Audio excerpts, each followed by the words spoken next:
Most companies have a GTM strategy, but very few have a GTM that actually gets the money.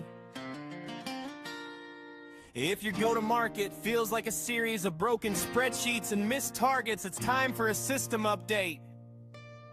Welcome to GTM, get the money live. I'm Chris Ryan and I'm Leoparillo, your hosts, and we're here to install the operating system for your revenue.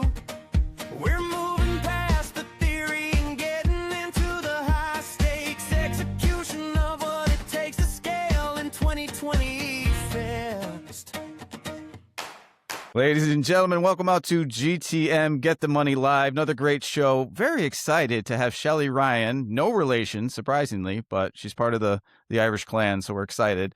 Shelli, welcome to the show. Please tell the viewers and listeners something about yourself. Well, I appreciate that. Thank you. And I love that you guys have renamed GTM to Get the Money. As an international speaker, I think I'm going to use that on my next thing. But I like to say that I'm a deal maker, a people leader, and a fixer. And typically you'll find me in a mid-market business who's struggling with three things: where growth is getting messy, where folks need to be aligned, and that change is going too fast. So that's a little bit about me. The last 38 years, I've been in this sector, this industry, and 30 of those years, I've led a company called AdHoc, and we have built from the ground up over 200 on-demand consultants in the Americas, in Europe, and in Asia Pacific. And so we've led about 150 growth campaigns in 69 countries and hybrid teams. And hybrid teams, we like to say they're the AdHoc Navy SEALs. So you get this as the Supreme Commando or Commander, and the red team, which is the full-time employees. So that's a little bit about myself. You've had a very impressive career. You know, obviously, like, we know one another and we've talked before. 69 countries, I didn't know. That is wild. How do you, like, completely off topic, but how do you deal with the language barrier in some of those countries? Or are they all English speaking primarily? For the record, I'm 9% fluent in Spanish. 9%. 9%. Right. So, it takes a good translator, whether it's someone walking alongside or a trusty phone. That's how we work it. So it's been pretty easy. You know, it's English has been around the world for a while. So I haven't run into anything that I take that back. I was in Bogota a couple of years ago, and I asked for a cheeseburger, and I thought I was really swanky doing my Spanish from Duolingo, and they brought it out. I'm like, I have no idea. What is this? Did you eat it? Is the question. No, I didn't eat it. That's the punchline. Did she eat it? Boom, boom. Yeah. Hey, you never know. So, all right. So you're obviously a global brand. You've had a robust history, and you have the acumen across the board. You launch go-to-market plans across the world. Obviously, if you don't follow Shelli, follow her on LinkedIn, because you will see she's speaking in Bogota and Colombia, and you reside in Vegas. So thank you for getting up early for the podcast. Do you primarily work with companies Series C, B2B tech industry? Is that your ICP? Because you're pretty specific in your ICP when we were talking before. Pretty specific, yeah. Back in the day, I cut my teeth in Silicon Valley, so I was working with startups back in the 90s, pet.com, little puppet. I finally realized that our sweet spot is that mid-market 50 million and above ARR in outsourcing and offshoring, so call center and ITO outsourcing. But then folks just kept coming to us to say, you know what? We are going pre-IPO and everyone is scattered. They're so distracted. And so we launched and branded a form of Get the Money called Get the Liquidity. And that helps because, as you know, and as everyone knows who works with pre-IPO folks, liquidity is a distraction. And so we help them with their growth because their revenue goes down 12 months before a capital event, and it goes down again after an IPO, because again, it's a distraction. And so we work to align the folks, get them all on one page, make sure that, look, the buyer's not going to walk away from the deal. What the buyer's going to do in a capital event is discount the multiple, and that's never a good thing. renegotiate. So let me ask you a question. If a business is doing so well and they're ready to go IPO and they're ready for this capital event, if it's not an IPO, why is the revenue going down? Like, what is the distraction that they're seeing? Because I get maybe like you're going through the capital event and like you're distracted trying to do that part of it. But I certainly don't understand why the revenue continues to go down after the capital event. So maybe you could talk about both ends. Like, why is the distraction for the before and why is it for the after? Yeah. And when I say capital event, I'm also including mergers, acquisitions. And so we have dealt most recently with about 6 pretty big acquisitions in the Americas, in the Caribbean, in the UK, and points in between. Romania, by the way, that's a story over a beer. What typically happens is they're they're dis- again distraction with a capital D. All these folks are saying, now we can rest easy. We've gone over the hump. If it's a merger or an acquisition, now you've got the Brady Bunch family and they don't know what they're up to. And a lot of them are saying, now we have duplicate teams. Who's going to survive? So it's more of a survival of the fittest, where there's some infighting.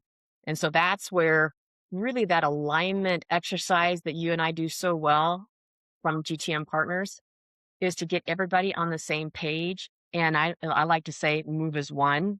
We're not fighting against one another, we're moving as one. So it's a complete reset. So it's a good point. Mergers and acquisitions, you're acquiring a bunch of people at once. Exactly. If you're getting a bunch of money, you're probably hiring a bunch of people and going to market. I just keep going back to companies that are so successful and hitting this stride where they're acquiring or getting acquired, vice versa, or going for an IPO that I don't want to say like and this is your world, so please correct me, but I don't want to say they forget like how they got there, but it sounds like it's just such a daunting new challenge to work with new teams. Like, how do you address the GTM? Because again, I have a feeling that some of these probably did it right. Is that fair to say? Or is that a bad presumption? Some of them do, but as I globetrot around the world, I am stupefied by the so many definitions of go to market or get the money, new branding. They just have a 1980s definition of what it means to actually move as one and align everyone and have um, a pipeline velocity that makes sense. A lot of folks think it's a marketing thing. A lot of them think it's a sales thing. And most of them think it's a product thing. And the CEO kind of washes his or her hands and say, hey, I gave you the vision. I gave you the mission. Go do it. Why aren't you doing it? And that's just a mind bender to me, where if I'm a leader, I've got to show up and I've got to lead so that everyone knows where we're going, right? So it's really truly a matter of, if it's a capital event, and we don't have to talk about capital events, but that's one that has come up now and again, that they have to have the blueprint spelled out from a revenue perspective. What are the motions that are going to get us there? And then afterwards, now that we have a new suit and something different, an IPO is a suit, right? Now what do we do? And I would, to just as a closing point, it might not be that they're successful. I mean, everyone has a different definition of successful when they go to an IPO. It might be that, hey, we built up all of this funding up to that point and we want to leave, cash out, go. So it again, it might not be that they're successful. It's a mechanism, it's a transaction to go a different way. We've made enough money, so now we're just want to get Exactly. out. Yeah. And then we'll leave somebody else with the potential mess. So Hmm. a couple things you said there I want to unpack. Obviously, go to market, it's a trendy term, phrase, nowadays. And I like that you said it's a product, because I think everybody, especially recency over the last few years, like you see people just kind of saying they're go to marketers, and very few people are actually know what they're doing and go to market. And you and I live and die in this world. I'm not saying we're the best, but we're probably pretty good. But what I see is like, brass tacks is 101 go to market is looking at a business holistically and putting people in the same room, teams in the same room, to identify what the real problem is. And we Hmm. talk about this show after show after show, but Yeah. literally this show was built on the go to market concept. And how do you get the money? You get the money by putting people together and thinking about holistic solutions, because CS may have a different perspective than sales and marketing may have a different perspective than product. but you all have pieces of the puzzle. Nobody knows one thing. And I have to imagine when you're saying things like distraction, that silo approach just must surface like spot on. Now boards are looking at you, and other teams are looking at you. It must just be so apparent. Is that fair to say when there's that distraction is one of those elements? It is. Distraction is good business for me. I hate to say that, but I love chaos because that's how I fix things, how we fix things. I like to come in as the air traffic controller because I see these planes trying to stick the landing. Some of them are crashing into a cornfield. Some of them are doing okay, right? And then some of them are just circling the airport. And that is a metaphor for different teams, right? They're all trying to get to the same airport, but they're doing it in a different way and they're not coordinating. And so they have to have someone that comes in and says, look, this is what we're doing, guys. As a traffic controller, like you land and then you land and then you land. We're all going to the same place and get everybody off the plane safely. But the other thing is that that air traffic controller has to report up to the airport authority. And so I was just on a call late last night with an Australian company, and you know what? It's more about how do we articulate our results. I think we've gotten lost as businesses to say what's truly important. um, the KPIs are outdated. The boards are kind of scratching their head to say, are we doing good? Are we doing bad? I'm not entirely sure. I mean, I've come across some companies that don't even have, get this, they don't even have a sales forecast. They don't even have a pipeline.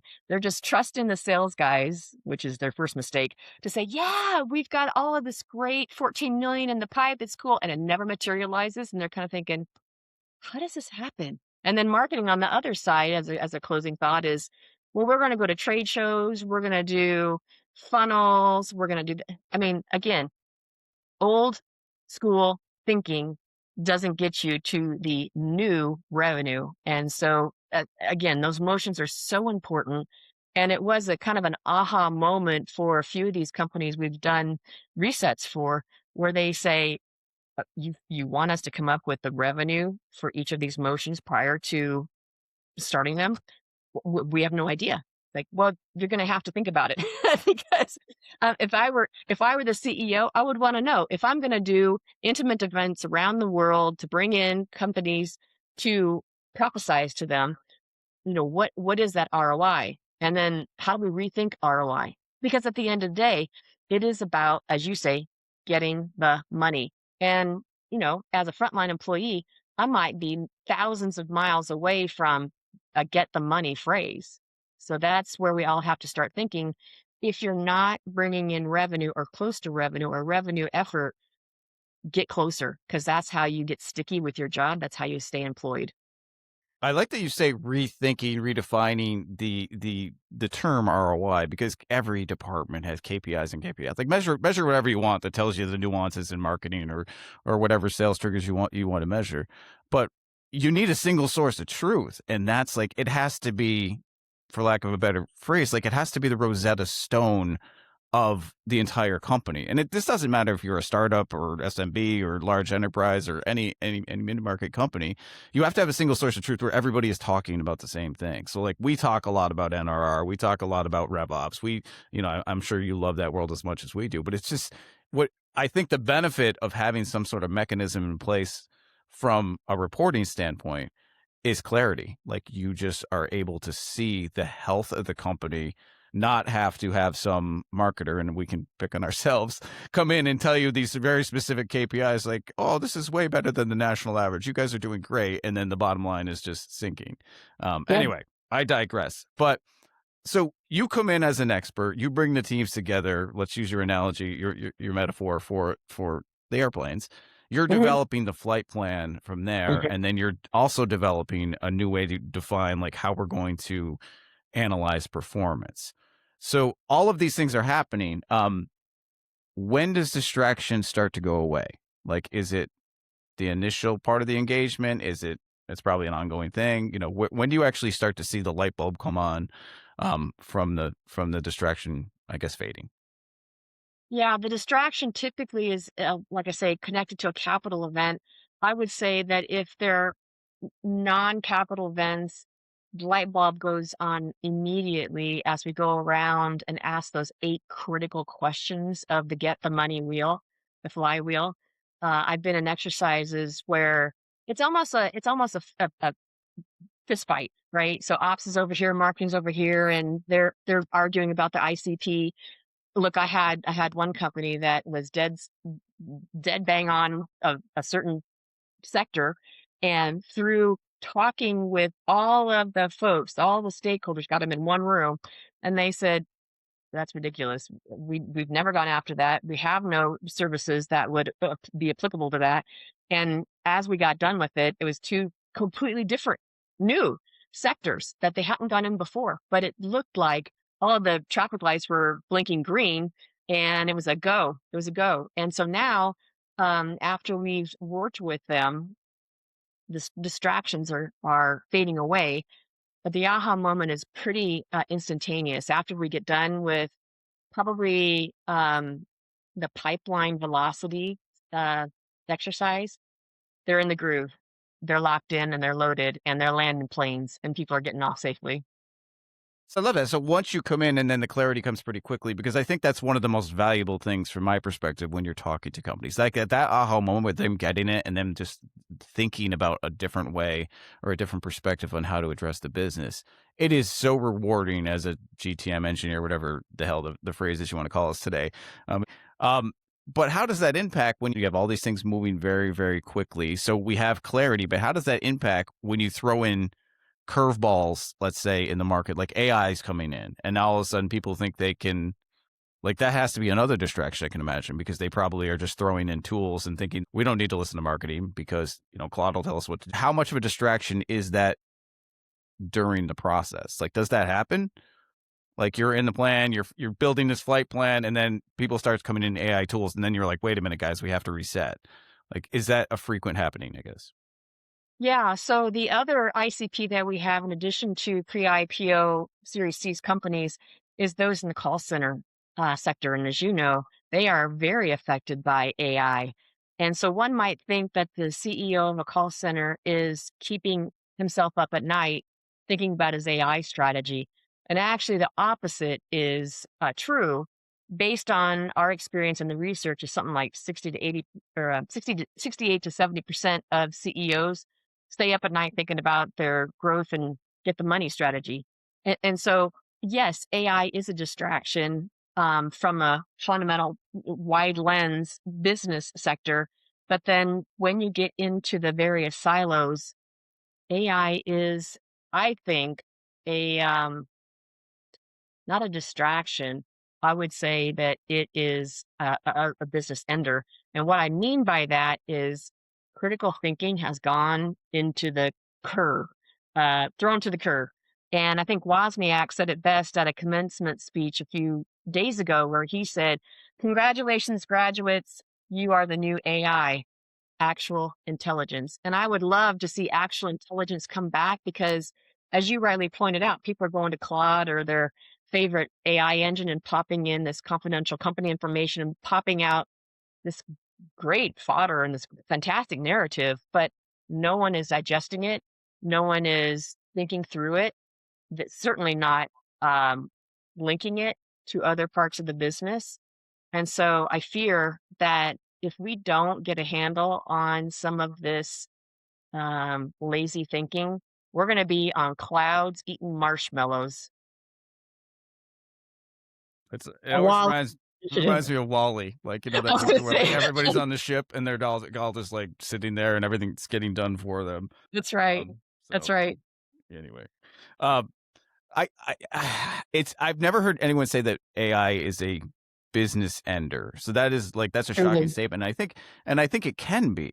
And I think, we've been around the block enough to understand there's been different evolutions throughout our lifetime and our business careers. You see the large majority of people that either don't understand it or have some sort of FOMO or are just trying to like get the quick answer and then think that's going to solve the problem. I think people at a certain level of business, you start to understand, like, if you don't do this right, have the governance, who have the ownership, have the right tools, and have the team to actually build the thing the right way, you can potentially sabotage your business. So very similar to your capital event where somebody's coming in, they're getting flooded with money or getting a new team. Like there's all these new things happening. With AI, you have a very similar event happening where all these tools are coming in and you technically have all these new teams and all these new processes in place that could equally cause a huge distraction that could be a business ender. I was going to add to that. I was on a panel last week, an AI conference, where our panel was supposed to talk about the executive level lessons learned from incorporating AI. All of my panelists were talking about tokens, prompts. I mean, they were very tactical. And so I'm thinking, this is nuts. Are we at this point where we think AI is going to change a business? And they are talking about, hey, tune it to the business outcomes, tune it to this and to that, but they have no idea that they are in a silo. They're working here, and the CEO has no visibility of what they're doing, nor do they have visibility of what they're doing. How does that impact again, the R word, the revenue, and the CEO and them are not in alignment and they're not talking. And so I brought the conversation up a bit, actually 30,000 feet, to say, look, you guys, you know what? You can talk about tools all day and that's cool. We can talk about tokens. I can do that. And that's fine. But at the end of the day, it is about how does that particular AI something, and I said it's a business ender because if you don't think strategically and you're not ingesting it and working amongst your peers, I'm thinking like in 6 months, you're going to be gone. I mean, look at the software industry, right? Look at the software industry. Those computer programmers in Silicon Valley who are pulling down $400,000-$500,000 salaries. They are unemployed. Why? Because they didn't get themselves connected to revenue. And that might be a little bit harsh to think about, but in reality, AI is eating software sector for lunch, truly. It is the Wild West for sure, and It is. I stole that term from you because you said, I think in our pre-interview conversation that just, it is the Wild West AI. You're talking about a lot of things like these shadow AI and these teams doing their own AI and the CEOs and the leadership teams not knowing what's going on. Andy Day, when I had him on the show, he had a great way to look at this. He's like, always ask yourself after you see the output. He's like, always ask yourself, so what? Like, and I was like, oh, he has this whole methodology around like, so what? Well, what does that mean? How is that going to impact the business? But I like how you tie it back to like, let's connect the go-to-market plan to AI. Let's build AI the right way so we can build a go-to-market strategy that leverages it so we use it appropriately. Anybody could use AI. Go ahead and go out. You put Shelli next to the AI you just generated, I guarantee she's going to give you the right answer, and AI is going to give you a very fun, pretty answer. Well, an AI only gives you what is available, right? It's combing through all these websites and databases. Yeah, it learns, but it's not seeing it. That's again, at this particular stage, it doesn't have the critical thinking and the empathy and the emotions and all of the things that us humans have. Hopefully, most of us. We're not so serial killers. It is one of those things that you cannot replace. And I would say that as humans, and I'm going to get a little bit deep here, if humans don't get with the program and say, we got to save humans, why do we have a planet? That's it. Show's over, ladies and gentlemen. No, right. That was a good mic drop moment. Drop. No, but you're right, and this is by no means is this anti-AI because I'm sure you love AI as much as I do. It's about using it the right way and ethically and morally and building the systems and mechanisms in place so that like everybody can benefit, not shortcutting and cheating and putting contracts in. I can't tell you the last like 9 proposals I think I've had when I'm purchasing something. It's all been AI, and I was like, this is like. You can tell in a second. So anyway, not that the content was bad. It just wasn't really like, it wasn't that personalized touch that I think you're alluding to. Like, where's the human element? Exactly. That's right. Yeah. Well, and also people behind us, the younger guys, the younger gals. I just want and hope and pray that they know that it's a tool. It's a tool like any other technology, but don't rely on it. How many times have you seen on YouTube where people are relying on their GPS and they fall into a lake because they take their eye off of what they see as a human? Like, oh my gosh, I shouldn't take a left. That's a lake. Well, they go into the lake. Why? Because they're following GPS. I mean, it's a good analogy, right?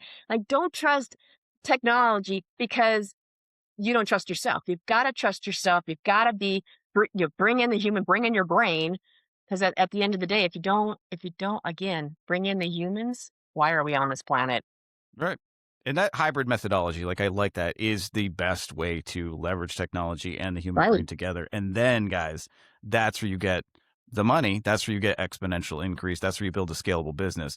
But it's the same thing that Shelli was talking about earlier. We just weren't talking about AI. It's about bringing the people together and the different puzzle pieces so you can scale a business appropriately. We just happen to be talking about the technology piece at this sector.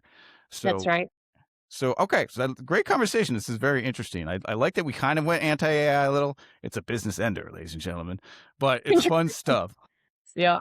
If anybody that's part of your ICP, let's bring this back to you. What's one takeaway that our listeners, viewers could use today? So whether they're going through a capital event or whether they're leveraging AI, your dealer's choice here, which makes sense because you're in Vegas. So what's a good takeaway for people that you would say there's one thing you can do today? Yeah, the one thing that they can do today is stop talking about total addressable market and go to total relevant market and find out what that is. And then tune your messaging to that, tune your targeting to that, and tune your offers. That's one thing that they can do today. Now, I would say, go do that. That's fantastic. But what we're offering is a 90-day sprint. We go around the wheel asking those 8 critical questions in 90 days. It's a pretty fast sprint, but they have the lay of the land. They get a blueprint done. And then, all right, take a temperature check. Do you guys want to go a little bit further? Yes. Great. Fantastic. So we pick out those, maybe the pain points, if you will, like, hey, we need some help on our go-to-market motions. And then we dive into that. And that seems to be a really good way for them to dip their toe into a get the money sort of path, without really breaking apart the teams so much that they just say all of this new stuff is fatiguing us. It's nice where you can do 90 days. We're good. Now let's go a little bit further and further. And I've seen it work tremendously in that in 90 days, there's a revenue event from them. So it does show ROI pretty quickly. Which is shocking because, a lot of companies will hire different functions or different teams. Again, I'll pick on marketing because I own an agency. But, it's the same thing. Like sometimes if it's a 2 or 3 year sales cycle, guess what, guys? Like there's no way to do that. But with GTM, there is a way. There's different ways to define ROI back to, when you said rethinking and redefining ROI. So good takeaway. I like that a lot. I think that's very helpful for people and teams. This has been valuable. I think for our listeners, your part, definitely not my part, but we'll continue. Every show, Shelli, I don't know if you've tuned in before, but I always have a mystery question. So it usually delves off something we've talked about today. It's a little more tongue in cheek, a little more fun. So because we talked about the Wild West of AI, Mm-hmm. I have a mystery question around that. Picture yourself in an old Wild West saloon, and let's pick on some functions here. Mm-hmm. Who would be the rogue cowboy that is using shadow AI, buying all the tools, or what function in the business would be the rogue cowboy? And what function of the business would be the sheriff that is trying to stop them from taking the quick wins or just doing anything they can? Yeah, I like that. I'm not into a Wild West, so I'll give it a go. We'll see if I can do a John Wayne scenario. But I always see a gambler type of cowboy sitting at the saloon, and he's got the he's got everyone around him, and everyone is scared of him, right? And they're following what he's doing, right? And it seems to me like everyone within a go get the money scenario is following the next thing, and the next thing is AI, right? Sheriff comes in, and so this is John Wayne, and he's looking. It's like, hey, I might be old school. I'm going to clean up this thing that you have going on here, this gambling thing, if you will, this new thing, this table. And he comes in and he cleans house, right? So he fixes the bartender, he fixes the can girls on stage, and then the gamblers that are sitting there, the cowboys who are doing their blackjack. I could imagine that John Wayne probably has some pretty good lessons for us to learn, which is, hey, follow your instinct, be a human, get people together, clean it up, but then don't leave it a mess. for not knowing a lot about Wild West. That was incredibly specific. And I think that it was a perfect analogy. I would have never thought, I thought you were going to be like, oh, marketing's wild, and they're going to be the ones that are buying the tools. But I like the gambler because that is so spot on for today's environment of people that are following the Instagrams, the TikToks, the quick wins. And then you're right, the John Waynes, the people that just say, guys, you already have the answers. Like, let's slow down, put this puzzle together. Let's build the flight plan, fly the planes and land them in the right order. That's So, right. great. That's good. I mean, I'll see if we can put like a cowboy hat on you in the post edit for you. That would not be good. That would not be good. Like, not approved. Yeah. Not approved. Not brand approved. Oh, so Shelli Ryan, where can people find you? You have a lot to offer, a lot of people in 69 countries plus. So where can people find you? I would appreciate that. So if a mid-market company has chaos, they're messy, they're going through some growth and they need some alignment, we are your team because we have such great coverage. Where they can find us is adhoccr.com or look me up on LinkedIn, Shelli Ryan. So those and are the Shelli's two. with an I, ladies and gentlemen. So It's with an I. That's right. Yep. We'll put it on the screen. I just want to make sure everybody knows. Well, this is great, Shelli. Thank you so much for your time. Thank you for getting up early in Las Vegas. I know you're used to traveling the world, but I do appreciate you coming on the show. This was valuable with a lot of great insights. Thanks, Chris. I appreciate it. Ladies and gentlemen, another episode of GTM Get the Money live, where we help solve revenue problems for good and growth. Have a great day, guys. We go